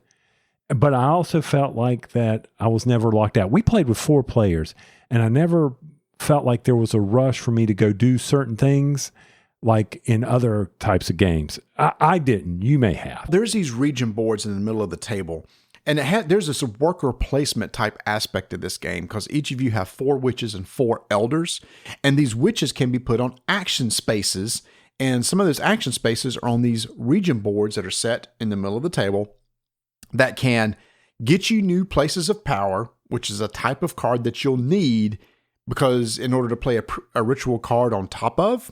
But there's also action spaces on those boards, and some of those actions were really good, Tony. Like turning in a couple resources to get like 3 resources. Mm-hmm. So I did find a couple times I wanted to go there and none of those spots were open. Or I wanted to go there because at the end of every round, there's like a battle on each of these boards for like an area control. And if you come out on top, you get a special token that can be used that can help you generate victory points at the end of the game. So there were times where I felt like, I wish I could have gone there. But all in all, you're probably right. It didn't happen that often. No, just like any of these games. You need to be thinking about how you can combo things, because some of these cards, these specialists, have ability. The rituals had areas where you could place your elders. Well, your elders are your witches. Well, it had an action space. Right, they had action space. So this is an important concept I thought in the game was you had the witches and the elders. All right. Yes. The elders could not go out on the region board unless you had a card that specifically said an elder could go out on the region board. Now, an elder could go visit an action space brought down or that's on a ritual card, as long as the ritual card was inside. In the inner circle. In the inner circle, not in the outer circle. How do you get a card from the outer circle to the inner circle? You need to move it down through an action that's either on a region board or on your coven track that there was an action where you could, move it down. Now, what's a coven track? A coven track was just another thing to progress during the game based on another card that you may have or someone may cause it. Which every time you did, you would get something. Victory points, resources, the option to bring a card down. Yeah. And you start each round, and there's only 3 rounds, and you start with 6 cards that you're drawing from. These are either ritual or specialist cards. Yes. And so you've got those. So that's where you're sitting and thinking, okay, do I have the resources to play these cards? I need to go get these various places of power. So I need to move my witches out there, but I also need to be able to convert some resources. And that's all that planning. And you're right. That's what I really enjoy about these types of games. I don't play them well, but I enjoy these games because it's a puzzle and it's an individual puzzle versus me trying to, even though there was some battling for spaces on the board, which I didn't feel there was a lot. I like that. You know how you get in some of these games, and it's like, man, that one round was just decimating. My game's ruined. I didn't feel that way with this game. I did feel like some people were getting some special treatment on some of the cards they were getting, but that's beside the point. No, I agree with you. This does have this does have the Uri feel Imperial Settlers does of these multiple types of resources that you have, books, potions, and herbs that you would get to pay for different things. So that's kind of like the Imperial Settlers with brick, stone, food, etc. like that. But on your turn, you're just going to do one of 5 things.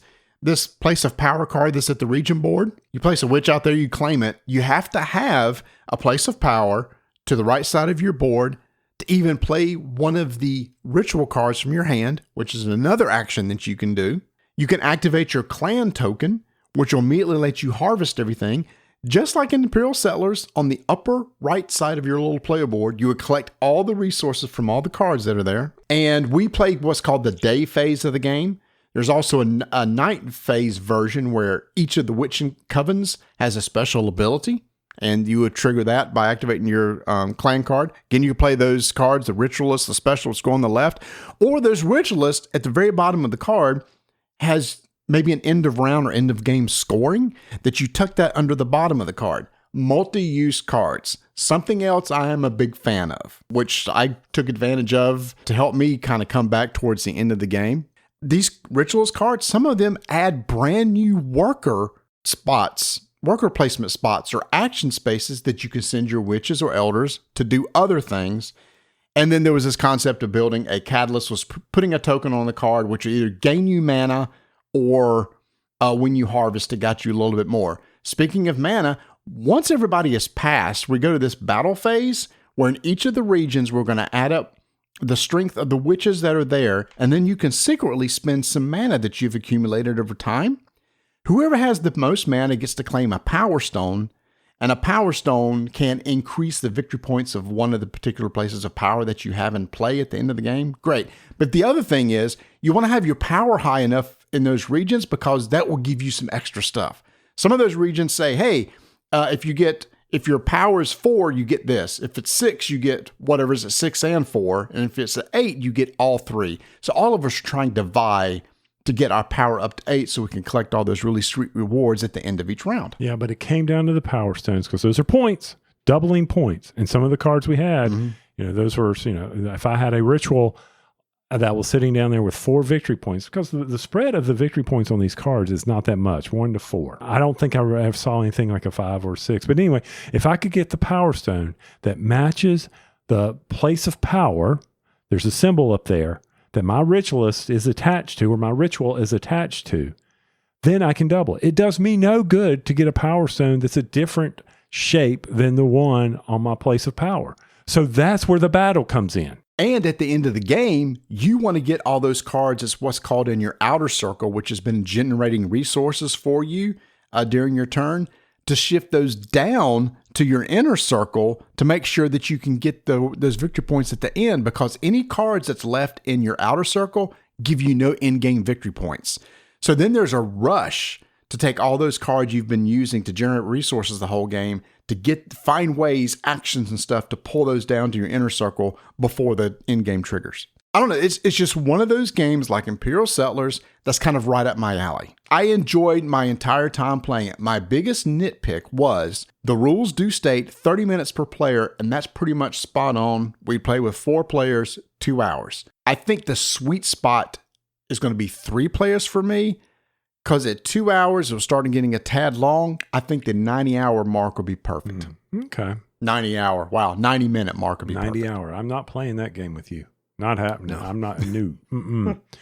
I kind of agree with you there. I mean, but I think that's just me being my typical self of I don't want to sit there for 2 hours and 30 minutes trying to do this. Now, I mean, I will say this, a good side of this, rulebook, straightforward. And we've seen a lot of rulebooks recently that have not been straightforward, that have been a challenge. This was very well laid out, great examples, beautiful artwork, of course, inside it. Sometimes you can just be kind of cheap on that, but they've got it, it just flowed. So when we were teaching, we were handing it back and forth to one another. You could read a quick section. This is not a hard teach. in my opinion.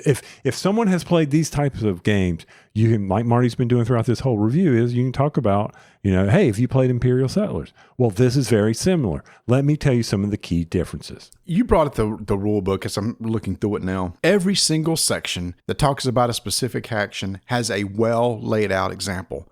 Thank you. Sometimes just seeing how a rule works as an example really helps a lot. Yeah. And if you've got additional questions, there's a QR code, which we should have used because we had some questions about certain cards, but we didn't do that. That's all right. We just added our gamer rules to it. But you can create some sweet combos with this. We were playing with Bert and his son. Bert's son really came out with some really cool combos with some of his rituals and specialists that was, work with each other. It's little things like that. Is like I said, at the beginning of your round, you get to draw 6 cards. So I guess that's another thing. You have a lot of cards in your hand, which means that's a lot of options of things that you can do. So it could take some AP when you're trying to decide which one of these that I want to try to play and where, inner circle, outer circle, as a ritualist, as a council member, etc. And even if you got cards that are dead in your hand, they thought of that, by gosh. Turn 2 in, get a resource. But little things like that are important, especially in a game like this, where I felt starved on a particular resource, so I was always looking for ways to generate that. But with that one region that allowed me to turn in 1 and get a bunch, hey, okay with that. It was a very enjoyable play, quick learn. So for me, hey, if you're at Gen Con and you're like, how can I spend some money? And you like these type of games where you're building a tableau, having some combos, easy teach. Yeah, Evenfall, you need to go take a good look at this one. It's Evenfall, not Evenfall. Evenfall. Evenfall. I knew I was singing Even Flow all night long, except changing the word to Evenfall. So yeah, I really enjoyed this game too. It's one of those things where the box cover just didn't do much for me. It's like a tree. I almost wish it was like pictures of the witches and the covens and stuff. That would have drawn me in more. But the art is really, really stellar. It's just the production is super nice too. I enjoy my time with things like this. It does not have a lot of player interaction. So if you look at some of the player interaction, this doesn't have it. But Tony, like you said, it's a little solitaire, somewhat of a puzzle that you're trying to solve and trying to build the best engine over every other person sitting at the table. So that is Evenfall from Matago Games. 5-minute initiative begins in 3, 2, 1. It's open season in a local dungeon. And you as adventurers are trying to head out into dungeons in order to try to capture different monsters such as witches and elves and goblins, etc. And cut their head off and mount it on a wall, Tony. Because your player board is essentially a wall that you're going to be mounting heads of these monsters in order to collect the most victory points. Yeah. I think the overview and goal of the game in the rule book says it very well. You're going to be drawing 2 cards on your turn. One you'll be placing on your wall, the other you'll be placing in your stock. If the second card matches a card on your wall, one of the following occurs. You score or lose victory points, you trigger an action, or nothing happens. I like that teach. I mean, to be honest with you, you go with that. So for me, this game was, on the first row, all the monster heads can't be equal. But if you match one of those heads, you're going to get a special action, and there's multiples. I don't want to spend a whole lot of time talking about those. It doesn't matter. The next one is about, hey, how are you going to score victory points at the end? If there are certain ones that are there that match, you're going to get negative victory points. The third row is about, okay, if you got these heads in your dungeon, then you'll get a lot of victory points. So that's what you're manipulating. You're trying to figure out, how am I collecting these? There are some player interaction in this game, stealing from one another. But all in all, to me, I mean, it's mostly a solo game of trying to build the best trophy case. And so you're talking about draw 1 and keep 1, place 1. What happens is that one that you keep that's in your stock will eventually go over to your accolades. That's where you're going to score from, because at the end of the game, you're going to have a whole stack of cards in your accolades, and that's what you're going to use to compare with the heads that have been placed on your board. Now, one thing I did like about this is being able to take more than one action per turn. Let's say, for example, I draw 2 cards, place 1 on my board, and then put another in my stock. And the stock head happens to match the action on the top row that lets me steal from, like you, Tony. I can steal your top stock card. I can take that card and put it on my stock. And now I could trigger another action of a different head on that row. So you could carry these sort of combo deals. And in doing that is also good because that's just more cards that's going to be in your accolade at the end of the game. You're going to flip over all your cards. And Tony, like you said, you're going to go through each one. It's like, oh, okay. So every goblin I have, let's say, is worth 2 points. How many goblins do I have in my accolades? I got 3 of them, 6 points.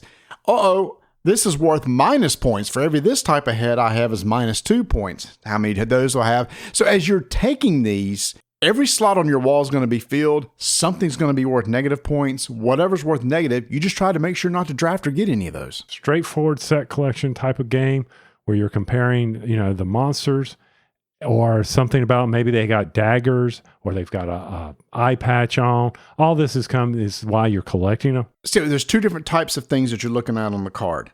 There is the actual type of person, and there's like a little characteristic, like an ability icon in the upper left. And both of those means different things. You're trying to collect as many different sets of those icons in the upper left also, which will score you victory points at the end. I will say, Tony, I think the teaching this took us a while to figure out how to read this board, how to understand how each of the rows. I really struggled with how to read this board. Really? Because there's a lot of icons. Yeah, I did. Okay. I did, especially when reading the rules and trying to explain it to you guys. So I'm going to help people out. Go to the end of game, how to score it. I think that is where you teach off of it. That is a great point. It gives you examples of how to score, and you can see exactly how each of the slots does. Now, there's 11 spots on your board. Everyone will be filled. And once you place a card on your board, it can't be moved. So you need to try to plan accordingly. So I'm not sour on this. I enjoyed this. I just screwed up on knowing how certain things were going to be scored. That was on me for not paying a whole lot of attention to it. I mean, it was a fun game. The only real problem I had with it was some of the characters looked very similar to me, and I think I could make out the fairies that you were killing, but there was one, I think it was the gnomes, and there was another one that was kind of green in color that I kept confusing, and I don't know why that is. And that was just me missing because they look similar. They did. That's why. I mean, but the gnomes, the all that stuff. I was like, why is this? I almost wish there was another icon on the card that indicated the type of race the person was. Because every monster head is unique and looks different. But there's some characteristics that's the same between the barbarians, etc., that you try to match you try to see who has the same types of characteristics. Right. And I guess I kept confusing the barbarians with the gnomes, but even though they were different skin tone, I just looked right past it. But I had fun with the game. I enjoyed the competition that we had going on with that. And I liked the ability of matching, and it made some very hard decisions. And that's what I look for in a game. Once I understood the flow of the game, I typically like draft games. I like combo building games. So yeah, it's very easy to set up, quick to play. And now that I understand the teach, I could teach it a lot quicker.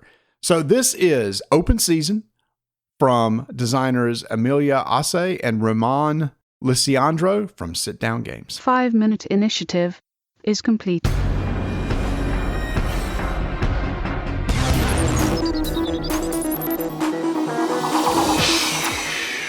All right, if you're not tired of listening to us yet, promise you will be. But we're going to...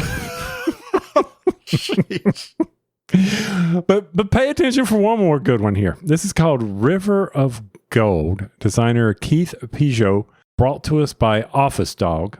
That's a cool publisher right there. Office Dog. Yeah, we got introduced to this publisher last year from Asmodee. It was a brand new publisher that they've started.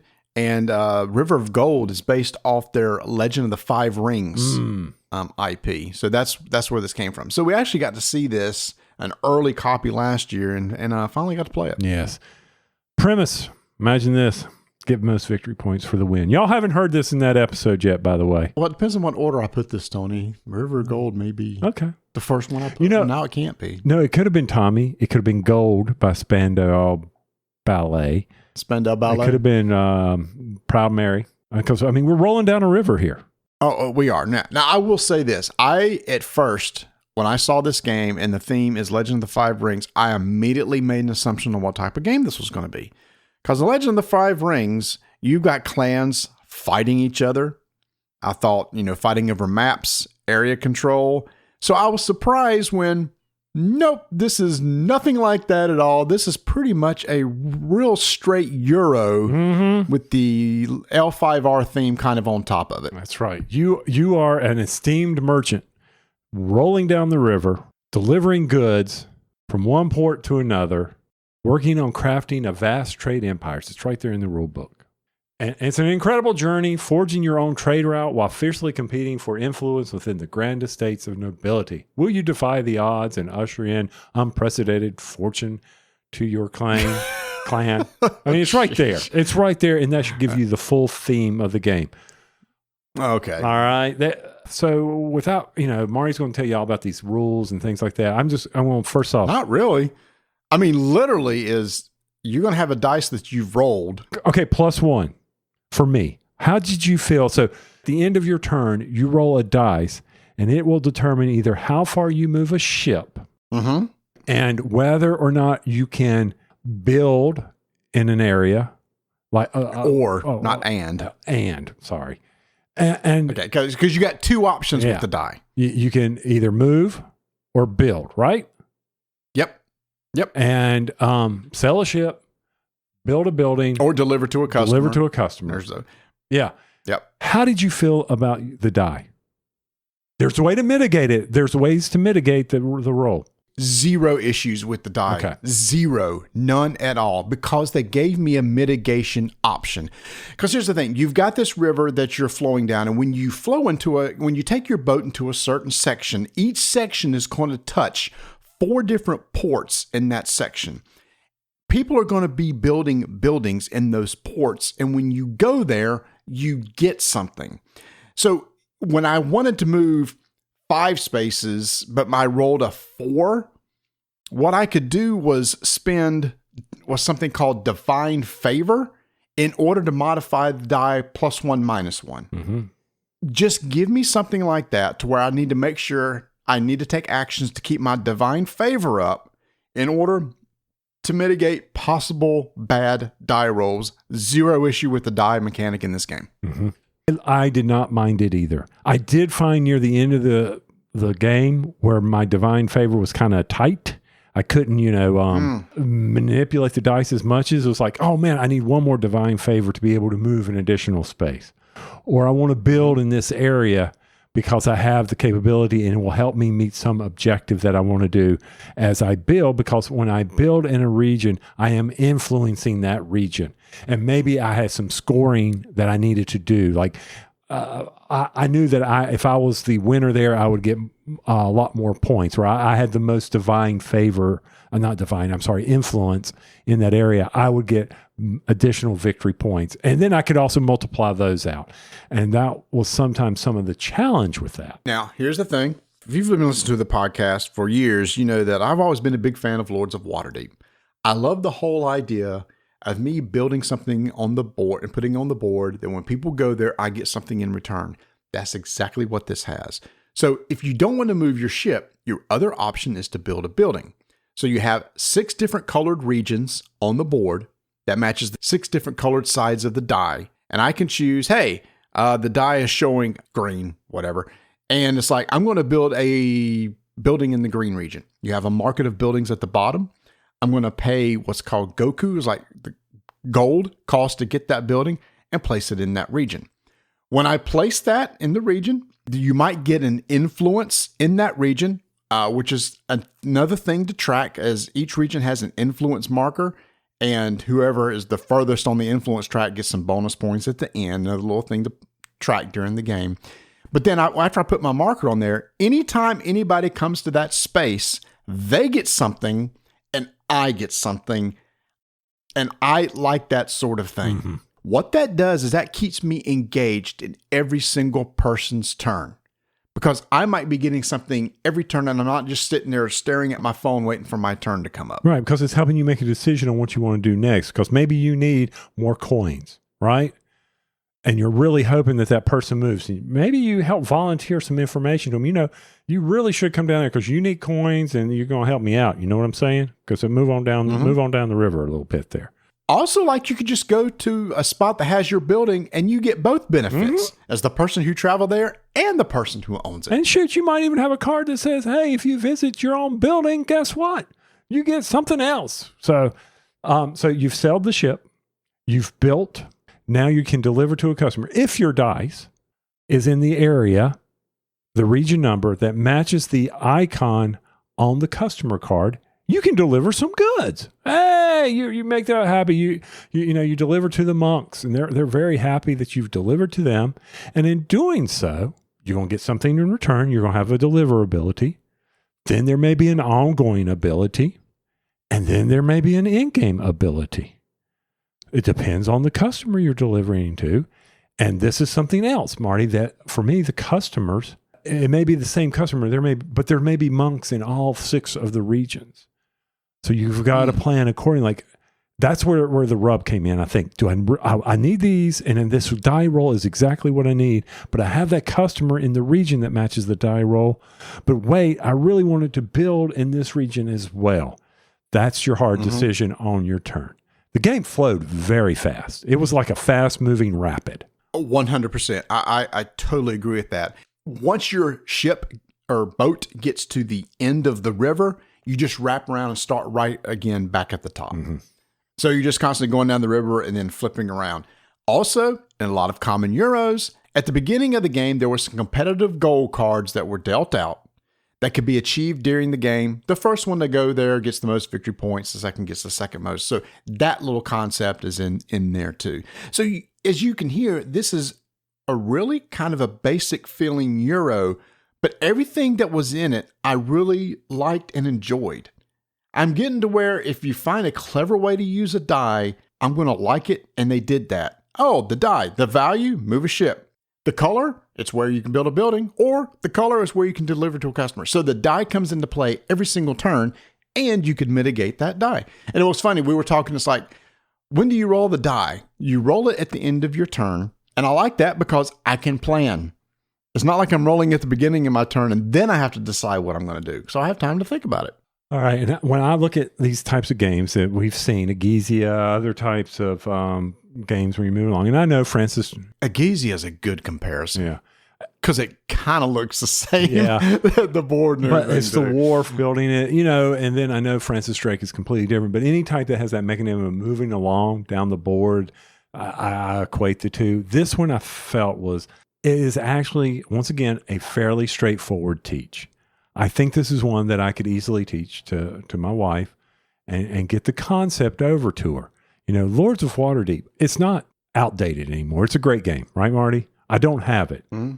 I agree. Yeah. But I think this would be an easier one for me to be able to teach and get to the table with them, with Donna and my daughter and her husband. Well, again, the kicker for me is I love doing something and getting something on somebody else's turn. It's always kept me engaged. Puerto Rico, Lords of Waterdeep, I'm engaged when I'm possibly rewarded with something on somebody else's turn. So it feels like, ooh, you going to go to my space? You're going to go to my space? Oh, it's my turn again. And like you said, it flows and moves real quick. Okay, I'm just going to give a shout out before I forget. The art on this board is flipping amazing. Oh, yeah. They like embossed gold. Oh, yeah. Foil in the river section. It looks great. If you know L5R art, this is exactly what this has, and which has always been immaculate art. And what's cool too is there's a little mini expansion in this to where at the beginning of the game, you can draft special player powers, and then you'll have something special that each player can do on their turn different from everybody else. Yeah, it adds a little complexity, but I found the base to be challenging, very enjoyable. Put this on the table anytime. To me, it felt like a fast setup. I mean, there was some manipulation of some of the tokens on the board, things like that. But if you have it broken down very well in your game box, it should not be a long slog. Don't you hate turning into a setup that's 4 pages? It's just like, oh my gosh, for this one, yeah, that is the absolute worst. And the game is constantly moving because you have these 2 stacks of building tiles, Era 1, Era 2, that you're going to be going through, that's going to be drafted.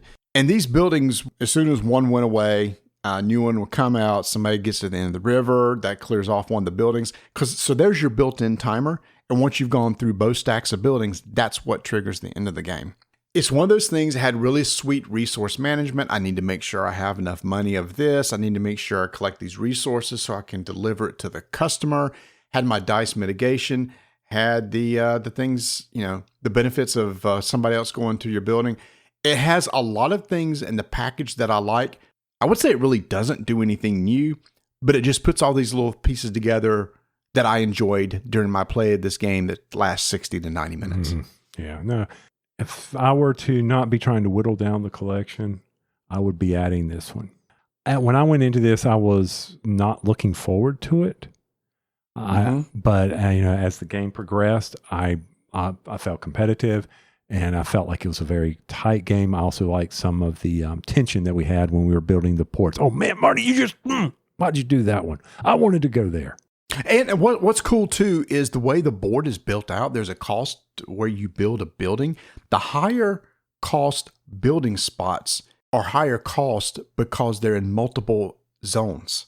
The cheap ones are only in one zone. So there's a better chance of somebody landing on your building when you pay for the higher cost spots.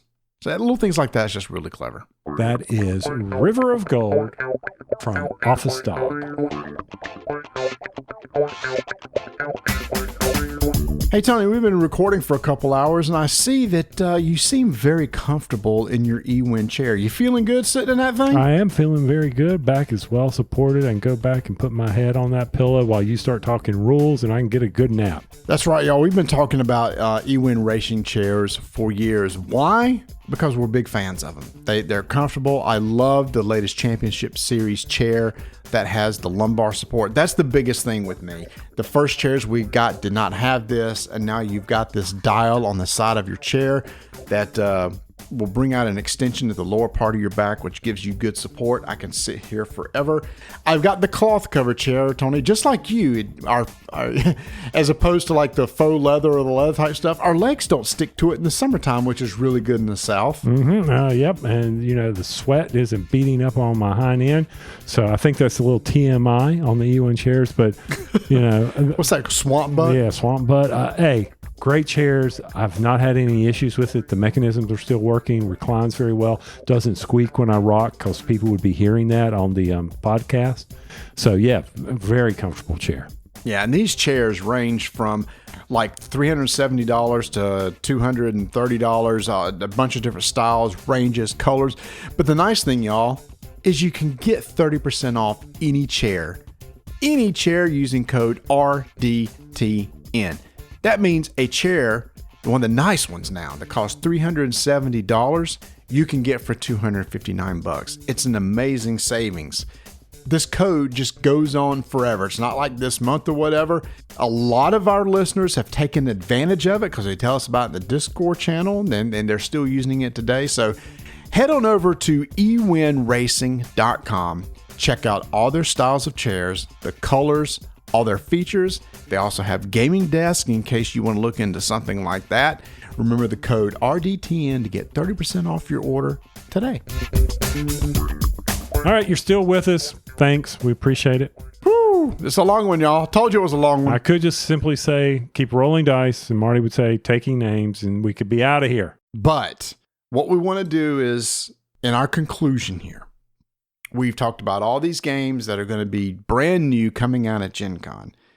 And Tony, of the 7 games I've got sitting out on the table, which one of those games you going to go grab first? So for me, and this is the clarifier, I would be looking for the game that I know that I would be able to play with the family versus playing with y'all, okay, with the game group. So if I were at Gen Con and I was unfortunately listening to this episode, I would say I am going to run over and pick up River of Gold. That's number one, because I know what my family likes. And I think this would be an excellent game for them to be able to play. Well, then I hope they have more than one copy over there. Because if I'm coming to Gen Con and I'm trying to run to the booth, I'm also going for River of Gold because it has so many little things in that type of game that I really enjoy. on top of just really gorgeous art and everything like that. So, all right, we've got River of Gold. That was on Thursday. On Friday, now what do you want? What booth do you run to pick up what? For my own personal pleasure, and maybe I can get this taught, Evenfall. We're the same mindset. Yeah. Evenfall would be the second one that I also would pick up. It has that Imperial Settlers type thing that I like. Okay, just one more, Tony. You've got your first two. What's the third of the rest that you would pick up? Open season. Open season. That's an easy one. Here's where we differ. For me, it's going to be Kronologic. I understand. I like my deduction games. And I am not a fan. That's where we differ a little bit. Yeah, I'm not a fan of deduction games. I'm not very good at them. But yeah, open season, just because I know how much Donna enjoys. I know Carcassonne is not the same style of game, but she loves her placing the tiles and having her own little board, that she's working off of. It will suck that when things get stolen from her, but she at least feels like she's in control. And I did like that on open season, where you couldn't steal from someone's wall mounts. You could steal from their stock or their accolades, whatever. Yeah.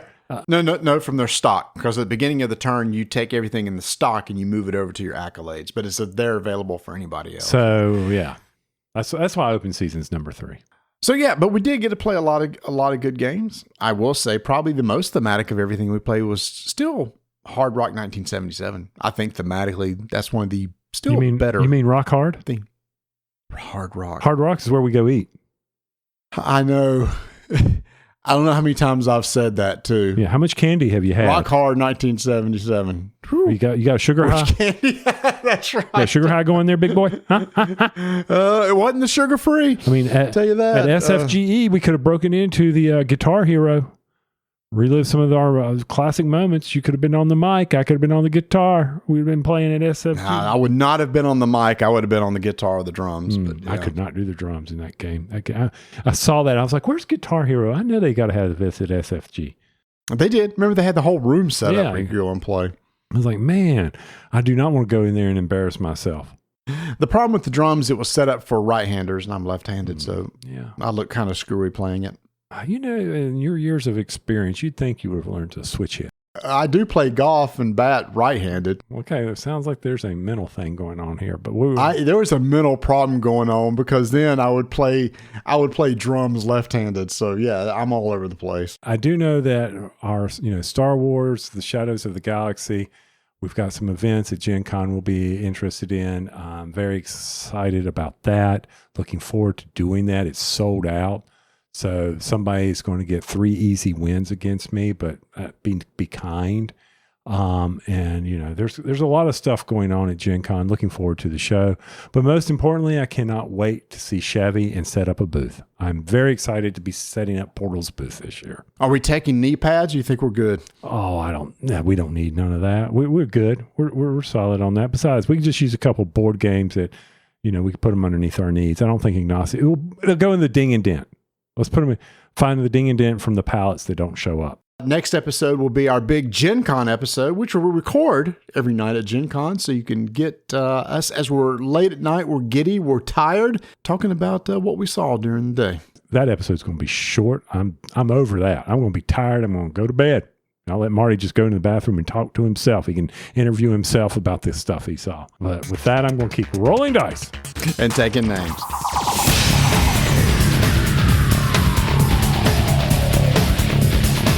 Hey y'all, thanks for listening. Do any of these games interest you? Or did other games coming out at Gen Con interest you? Come to our Discord channel and let us know. You can find links to it on our website at rolldicetakenames.com. Make sure to come back next episode, which will be recorded on location at Gen Con. And outro. You mean Stinger. Stinger. Done. What was it? What we just did.